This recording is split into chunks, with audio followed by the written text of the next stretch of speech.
Welcome, everybody, to The Dangerous Ones. I'm your host, Nick Knudsen, and today we have a very special show for you. We are going to do a deep dive into the Republican sneak attack on our voting rights. And joining us to shed light on the GOP's plan is the guy who's in the Senate trying to stop them at every turn, California Senator Alex Padilla. A progressive problem solver, Alex Padilla is the first Latino elected to represent California in the U.S. Senate. The son of Mexican immigrants, Padilla grew up in the San Fernando Valley and studied mechanical engineering at MIT. Drawn to politics in response to California's anti-immigrant Prop 187, Padilla was elected to the Los Angeles City Council in 1999 and the state Senate in 2006. Later, as California's Secretary of State, he oversaw a historic expansion of voting rights and voter participation in the state. Since being elected to the U.S. Senate in 2022, Padilla has taken action to cut costs for families, combat the climate crisis, and help thousands of his California constituents secure millions of dollars owed to them by federal agencies. Padilla currently serves as the ranking member of the Senate Judiciary Subcommittee on Immigration, Citizenship, and Border Safety, is the ranking member on the Rules Committee, and is a member of the committees on Budget, Environment, and Homeland Security. Senator Padilla lives in the San Fernando Valley with his wife, Angela, and their three sons, Roman, Alex, and Diego. Senator, welcome to The Dangerous Ones. Thank you for joining us. Oh, thanks for having me. Before we get started, I just wanted to commend you. Californians up and down the state must really love and respect you to elect you to the Senate, despite the fact that you're a Dodgers fan. Yeah. I see. You're picking up what I'm putting down. On that note, because I talked in the last 4+ years in getting to know my colleagues, particularly colleagues from states with multiple baseball teams, football teams, etc. You kind of break us down to two camps. One, those that say, "Well, I represent the whole state, so I have to root for everybody." Or you maybe get some diehard sports fans, which kind of pin hopes on, "I'm going to tell you who my favorite team is, and at least hope you can respect my honesty." Love the sport, baseball. And of course, I represent everybody in the state of California. But if I'm going to be honest, yes, I do have a favorite. Well, I won't hold that against you just because you do such amazing work as a public servant for the people in the state of California. So we'll just go past that, but go Giants. But I will concede. I will concede. There's nothing close to garlic fries at Dodger Stadium. Garlic fries are the best. Yep, absolutely. Okay, so and good luck this year with your $1 zillion payroll. So I'll get it. Which is on the IL right now, but that's a whole topic. That's true.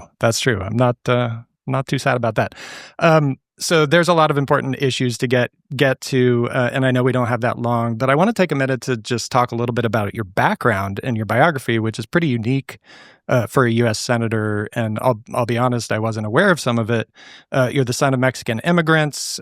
You studied mechanical engineering at MIT, and you got drawn into a career in politics, not from a sort of just pure ambition, but through more like activism and advocacy. So how does your background, which I think is pretty unique to the Senate, sort of impact the way that you do work in the body? Yeah, I appreciate the question because it is unique. I grew up in a part of California known as the San Fernando Valley in Los Angeles. Proud son of immigrants from Mexico. My father, for 40 years, worked as a short order cook. And for the same 40 years, my mom used to clean houses. So needless to say, sort of a hard work ethic, and one where they really emphasized education. Their American dream was not just sort of having an opportunity to work hard and build a family, but to encourage their kids to get a good education and go on to college. I have an older sister and a younger brother. All three of us were fortunate enough to be able to go off to college and earn our respective degrees and establish our careers. Something that I recognize is a little bit harder to do in this day and age. So keeping the American dream alive is certainly sort of at the core of that motivation. My parents' inspiration, and obviously my motivation now as a father of three. I think of my wife Angela and our boys. That's my motivation to keep working to keep that American dream alive. Growing up, I used to play Little League baseball. So baseball has been in the blood for a long, long time. But enjoying math, that was my favorite subject. Of course, you get a lot of the teachers and counselors suggesting that you pursue engineering, Hmm. which I did. That's how I ended up at the Massachusetts Institute of Technology, knowing full well that upon graduation, I was coming home, Hmm. trying to make a difference in the neighborhood where I grew up in Pacoima, California, the Northeast San Fernando Valley, but never imagining I would find a career in sort of community service, giving back to others. But the environment I came back to, the political climate in California in the early 90s was a lot different than it is today. Yeah. Long before California was considered the land of resistance, we were electing Republican governors Yep. and other statewide officials. And on the ballot, when I was fresh home from college, was a measure known as Proposition 187. Hmm. Everybody in my generation knows what Proposition 187 was and what it represented. For people who aren't as familiar, particularly young people today, I say, think of Donald Trump and how he talks about immigration, immigrants, and that was California Yeah. in 1994. And so the engineering degree certainly still looks nice on the wall, but I knew then that I had to jump in with both feet if I wanted to impact the trajectory of my community and of California. And so everything from trying to register some friends and neighbors to vote Hmm. and volunteering on campaigns. Just a few years later, I found myself running for office, and the rest, as they say, is history. Well, it's certainly a unique path, and I think Californians are lucky to have you sitting in the Senate and working on their behalf. But let's get down to the meat of the conversation here. You were also the Secretary of State in the great state of California. You used to oversee elections in the most populous state in America, so you know a thing or two about voting, and the Republicans in the House recently passed a bill called the SAVE Act, which is a sneak attack on our voting rights. Given your expertise in this area, can you tell us what this bill is all about and what the sort of state of play is with it now? Sure, sure. And just let me quickly sort of share with you why chose to run for Secretary of State and Hmm. serve as Secretary of State Sure. prior to my time here in the Senate. I was serving in my second term in the state Senate when, in the year 2013, the Supreme Court issued a decision that we refer to as Shelby v. Holder. Shelby County, Texas, was Hmm. suing Eric Holder, then the Attorney General, wanting to get out of these requirements under the Federal Voting Rights Act. Hmm. Surprise, surprise, Supreme Court ruled against Eric Holder and the Obama administration, sort of eliminating some of the protections that we enjoyed for almost 50 years up until that point. Yeah. Immediately after that decision, so many states across the country started adopting voter ID laws or purging voter rolls or those sorts of things. And so I decided to run for Secretary of State in California, not because I feared that California would go in that direction, but Hmm. because California, as we do, prides itself in serving as the better example. Hmm. And so, how can we modernize our elections in California that, yes, is secure, yes, maintains integrity, but affords voters more options for when, where, and how to register to vote, when, where, and how to cast your ballot, Hmm. right? Didn't we all learn in high school that our democracy works best when as many eligible people participate? That's what we should be fostering. Right. And so that's what I did in California as Secretary of State. I bring that experience to the Senate. And as soon as Trump is elected for a second term, we see both the SAVE Act introduced in the House of Representatives that would do the opposite, change how people register to vote. That actually makes it harder. And Donald Trump, of course, not waiting for Congress to act, issues an executive Hmm. order to adopt a lot of this unlawfully just because he wants. And so, what are some of the measures in the SAVE Act? It would require not just like proof of citizenship when you register to vote, even as it is, when you register to vote, you do so under penalty of perjury. Right. And the rates of ineligible people registering to vote are extremely, extremely low. What they're really doing is scapegoating immigrants once again, but this time with the goal of making it, influencing the elections. I'll give you a couple of examples. When a woman gets married and maybe chooses to change her last name, all of a sudden she's going to end up with an ID that doesn't match her birth certificate. Right. And so if the SAVE Act passes, extra hurdles that they're going to have to go through to register to vote, just to update their registration unnecessarily. Or when a high school senior, is graduating, turning 18, looking forward to registering to vote in the next election, they're going to have to go through extra hoops just to be able to exercise their constitutional right to vote. Members of the military who, have to change their residence regularly depending on their deployment. They shouldn't have to go through these extra unnecessary hoops simply to register and participate in our democracy. But that's what the SAVE Act would have you do on the voter registration side. On the voting side, they want to eliminate things like vote by mail. They want to eliminate things like in-person early voting, all the things that we've done to improve the security of our elections and actually make it easier for people to participate. So that's what we're up against. The fight is on, but I'm going to do everything I can to make sure that even though it passes the House, it will not see the light of day in the Senate. I want people to know that together with my Senate Democratic colleagues, I'll do whatever it takes to kill this bill, to stop it from passing, to keep it even from coming up if we can. Because we owe it to our constituents to fight every executive order that undermines our democracy, and to keep demanding answers on the firing of federal workers entrusted with safeguarding our elections.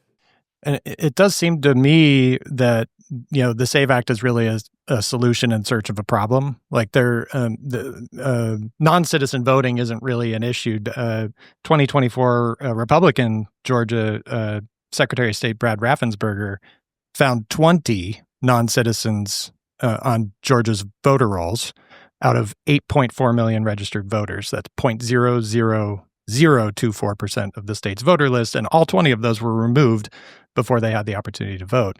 So exactly, that's a great way of putting it. A solution in search of a problem.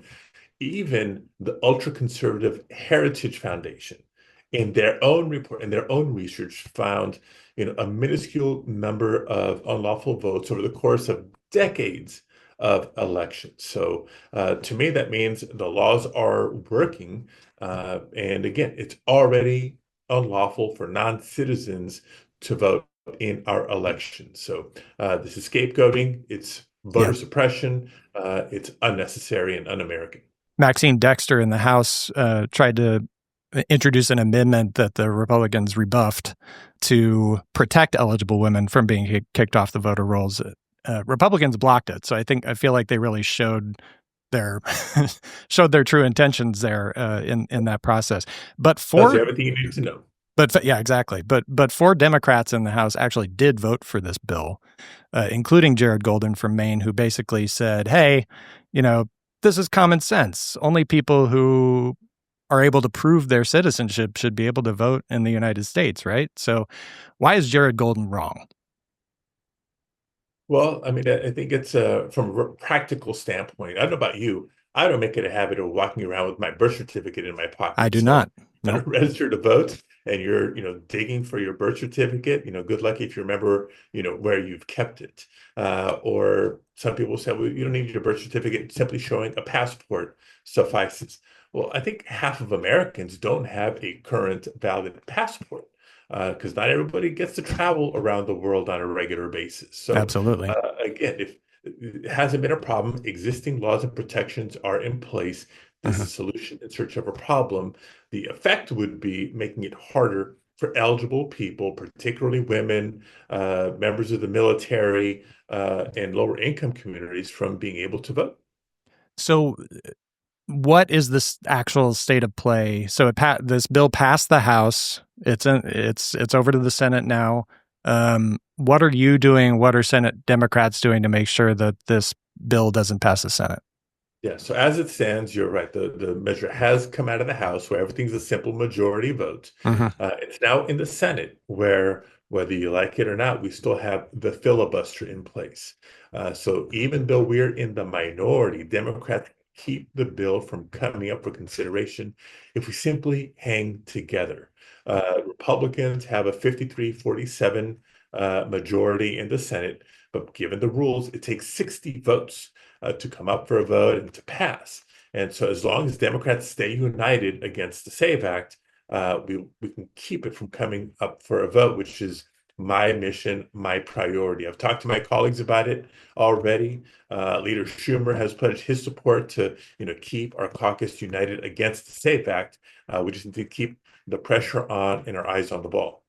Is there anything that our viewers or our listeners can do to help you in that process? Absolutely. Anybody and everybody communicate first and foremost to your senators. Let them know that the SAVE Act is on your radar and why they should be a no vote and stay a no vote. If you live in a state that has Republican representatives, contact their office too and let them know. Hey, we can't let them off the hook, Right. right? We want to make sure that we know that Democrats are aware and united against the SAVE Act. But let's also not let Republicans off the hook, making it an easy vote for them to make it harder for eligible people to register and to vote. So call Republican senators and give them a piece of your mind. And what is you mentioned the Trump executive order on this topic. What's the status of that? Is that sort of facing all kinds of legal challenges, hopefully? Yeah, so it's a good question. With so many of the executive orders that Trump has issued over the last 100 days, it's tough to keep track. This is one of so many that has been challenged. Courts has initially said, wait. Some of this stuff is it's not constitutional, it's not allowable. So no, do not implement. If they want to push the issue and actually have a whole trial on this stuff, we Uh-huh. will. But I think so far the courts have held up the rule of law, and we hope that continues to be respected. And finally, on this topic, I think Republicans in red states, quote unquote, red states across the country have been trying to or are trying to pass similar bills at the state level. Have we learned anything from implementation of these laws in some states in the U.S. that could give us sort of a picture of what life would be like for the rest of us if this passes at the federal level? Absolutely. And just that dynamic of federal versus state is an important one. For the prior 4 years, I was working with colleagues in the Senate to advance reforms on how we can improve elections Uh-huh. by things like expanding vote by mail or in-person early voting, automatic registration, which has been so helpful and successful in states that have adopted it. And the number one argument from Republicans was, the Constitution says states run elections. We shouldn't federalize the election. This is the nose under the tent. Uh, but all of a sudden, when Trump has Right. suggestions of how he wants to change elections, they're just silent. Right. Except for one, believe it or not, even Mitch McConnell has come out against this effort under that argument of federal versus state jurisdiction. Interesting. Now, that being said, yes, some states have continued to push the envelope, not without legal challenges, but in a state where it was implemented, I think it was Kansas, in particular, the Republican Secretary of State has seen the difficulties that are presented both for elections administrators and for members of the military trying to register, update their registration, and cast their ballot. So they've spoken how this causes many, many more problems, Yeah. and it's really not that necessary. So there's been Yeah. bipartisan pushback from secretaries of state, for these measures. Good. That's good to hear. Because of your background in getting into politics as a response to California's anti-immigrant Prop 187, as you mentioned, and your parents are immigrants and you're a first-generation American, and also if I'm not mistaken, you're the ranking member on the state judiciary subcommittee on immigration, citizenship, and border safety. So with all that as context, obviously, immigration is a major issue right now in the U.S. ICE is out there snatching up and deporting immigrants without due process. legal immigrants and even American citizens are getting rounded up among them. So, give us your inside take on sort of what the Trump administration's doing in terms of unlawful actions on immigration, and what, if anything, you or we can do about it. Yeah, no, it's almost hard to decide where to begin. Right. I think the best position to begin with is what Trump said during the course of the campaign. Uh, Ad nauseum, he'd say, we're going to deport violent criminals. We're going to Right. focus on violent criminals, and this will be the strongest deportation effort in our nation's history.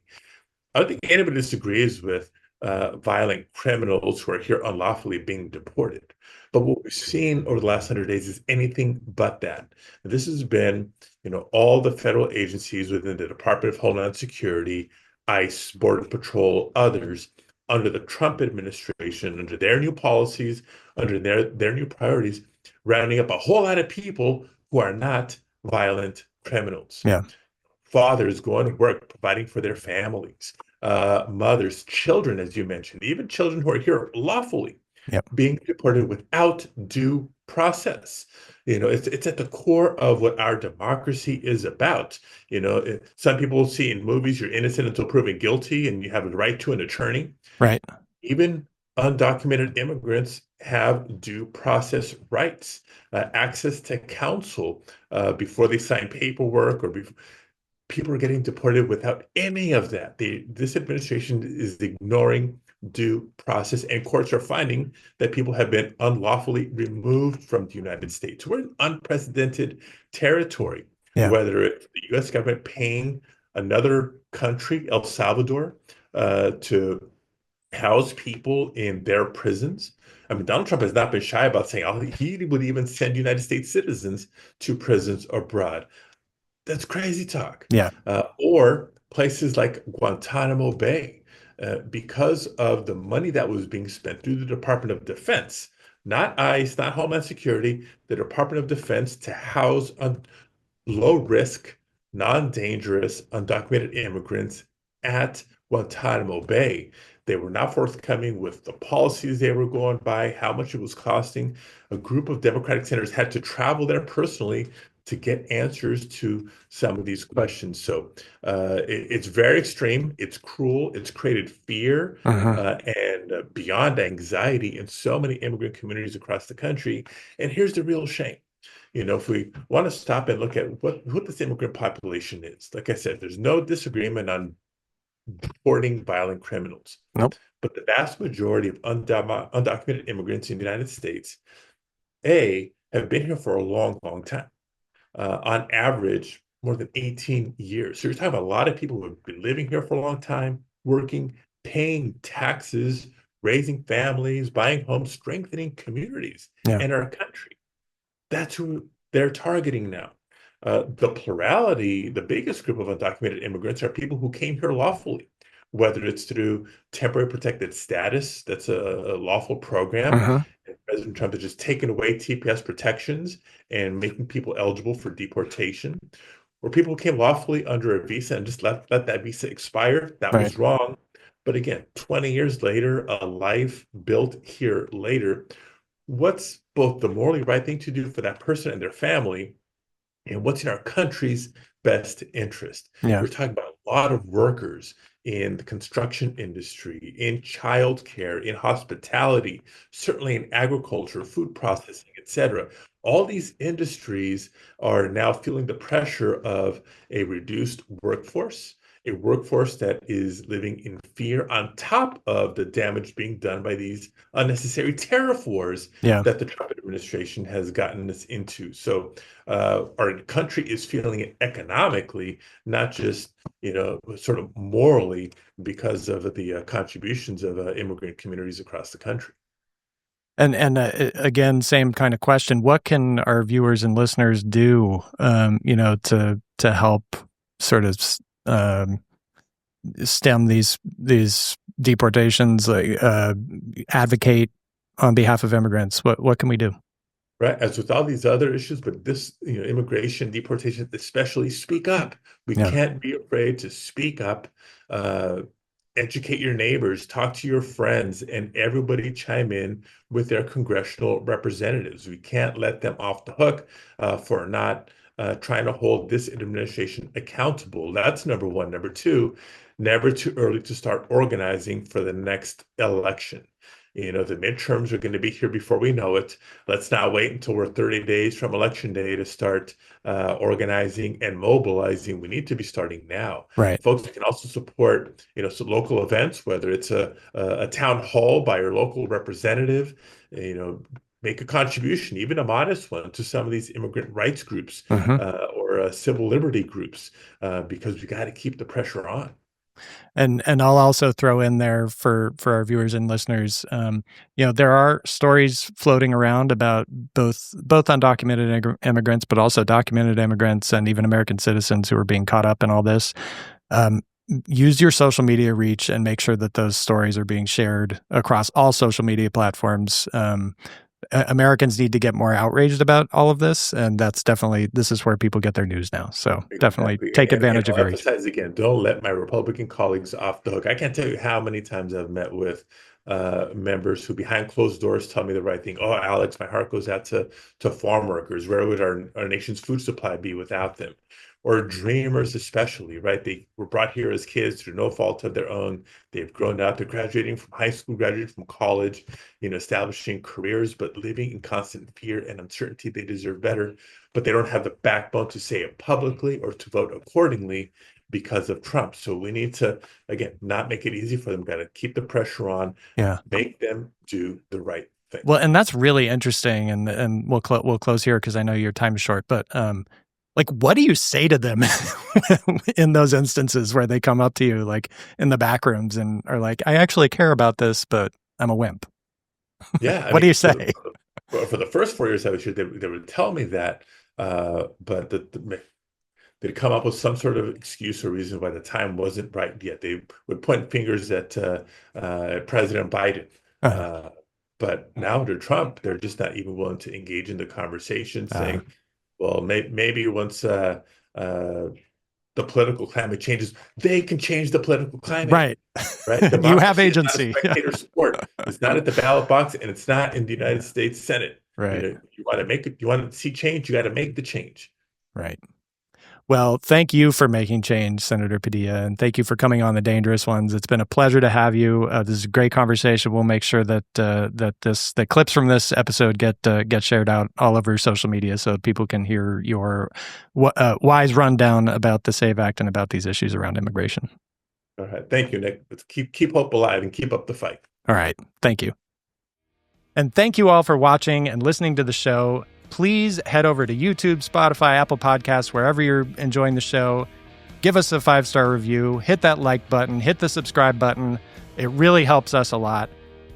And please head over to www.tealandorangereport.com and subscribe to our Substack. And if you're able, become a paid subscriber. That really helps us a lot. Thank you so much, and we'll see you soon.